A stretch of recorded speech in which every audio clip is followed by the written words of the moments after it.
பத்திரிகையாளர் அவர்களே வணக்கம்.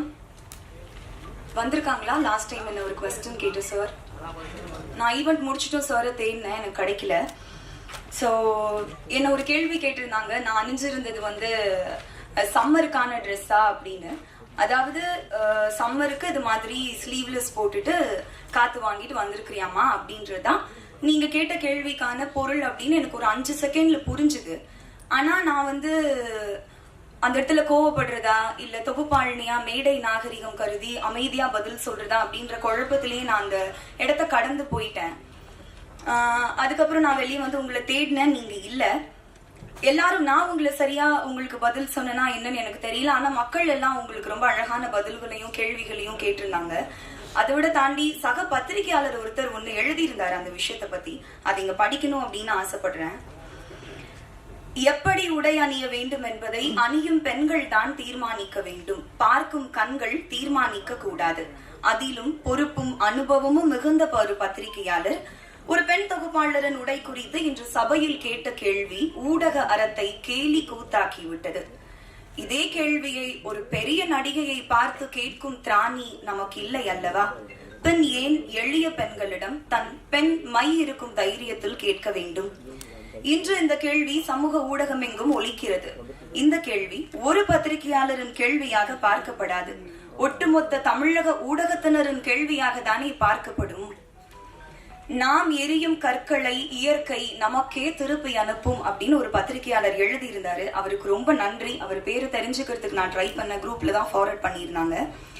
நான் வந்து சின்ன வயசுல நான் பேச்சு போட்டியில டிஸ்ட்ரிக்ட் லெவல்ல ஃபர்ஸ்ட் பிரைஸ் எல்லாம் வின் பண்ணியிருக்கிறேன் சார். உங்களுக்கு ஒர்க் எத்திக்ஸ் அப்படின்னா என்னன்னு தெரியுமான்னு எனக்கு தெரியல. ஆனா நான் விவரம் தெரிஞ்ச வயசுல இருந்து மேடை ஏறி மைக்கு முன்னாடி நிக்கிறதால நான் அழகான தமிழ் வார்த்தைகளை தான் பயன்படுத்துவேன் அப்படின்னு எப்பவுமே எனக்கு ஒண்ணு இருக்கும். சோ இதெல்லாம் படிச்சதுக்கு அப்புறம், மக்களோட கருத்துக்களை நீங்க படிச்சதுக்கு அப்புறம், சக பத்திரிகையாளர் சொன்னதுக்கு அப்புறம் உங்களுக்கு கொஞ்சமாவது புரியும் அவங்க சொல்ல வர்றது அப்படின்னு நினைச்சா அதை ஏத்துக்கக்கூடிய மனநிலையில நீங்க கொஞ்சம் கூட இல்ல அப்படின்னு உங்களோட ஃபேஸ்புக் பக்கத்தை பார்க்கும்போது தெரிஞ்சுது. அந்த கேள்வியை ரொம்ப நியாயப்படுத்தி ரொம்ப அபத்தமான விளக்கங்கள் கொடுத்து ரொம்ப வக்ரமான சொற்கள் அங்கேயும் நீங்க பயன்படுத்தி இருந்தீங்க.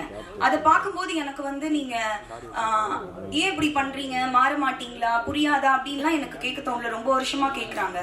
எனக்கு இருந்த ஒரே கன்சர்ன், உங்களோட அடுத்த தலைமுறைக்கு நீங்க என்ன மாதிரியான மாரல்ஸையும் எத்திக்ஸையும் வேல்யூஸையும் கடத்துவீங்க அப்படின்றதா என்னோட ஒரே எண்ணமா இருந்துச்சு.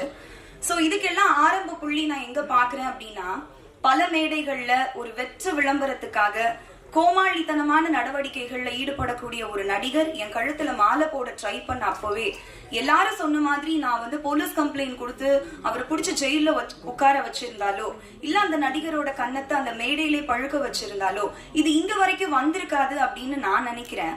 ஏன்னா வந்து அமைதியாவே இருக்கிறதுனால நான் ரொம்ப பலவீனமானவள் அப்படின்னு நினைச்சிட்டு உங்களை மாதிரியான சில ஆண்கள் உங்க பலத்தை என்கிட்ட காட்டணும் அப்படின்னு நினைக்கிறீங்களான்னு எனக்கு தெரியல.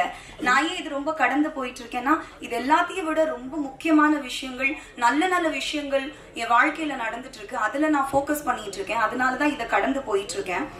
சோ நான் கேள்விப்பட்ட சார், உங்களுக்கு 50-60 வயசு கடந்துருச்சு, நீங்க வந்து பணி நிறைவு காலத்துல இருக்கீங்க, ரிட்டையர் ஆக போறீங்கன்னு கேள்விப்பட்டேன். ஒன்னும் இல்ல, ஒன்னும் பிரச்சனை இல்லை. இது ரொம்ப ஈஸியான ஒரு விஷயம் தான். ஆரோக்கியமான உணவு பழக்க வழக்கங்களுக்கு மாறுங்க. ஒரு நாளைக்கு 3 லிட்டர் தவறாம தண்ணி குடிங்க. நடைப்பயிற்சியோ யோகாவோ தியானமோ ஏதாவது ஒரு வகுப்புல சேருங்க. இயற்கையை ரசிங்க. சந்தோஷமா இருங்க.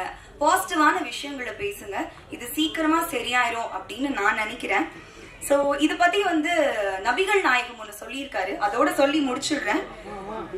ஒருவருக்கு பரிசுத்தம் வேண்டுமானால் அவர் தீங்கு விளைவிக்காத வார்த்தைகளை பயன்படுத்த வேண்டும். அன்னைக்கு அவங்க பேசும்போது ஒருத்தர் கூட நீங்க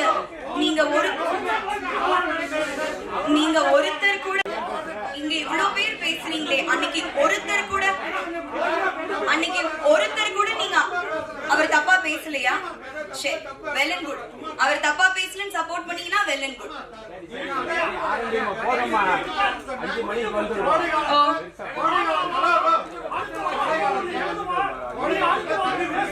சரி, கோடை காலத்துல தண்ணி குடிக்கிறதுக்கும் நான் அழிச்சிட்டு வந்த சாரிக்கும் என்ன சம்பந்தம்? ஒருத்தர் கூட நீங்க அவரை கேள்வி கேட்கலையே. சரி, ஓகே. எனக்கு இந்த பதில சொல்லணும்னு இருந்துச்சு. இதோட வந்து இதுக்கப்புறம் என்ன வந்து வம்புக்கு இழுக்காதீங்க. இதுக்கப்புறம் சரி சரி சரி. தேங்க்யூ சார், இந்த டைம் கொடுத்ததுக்கு பெரிய நன்றி. Thank you sir.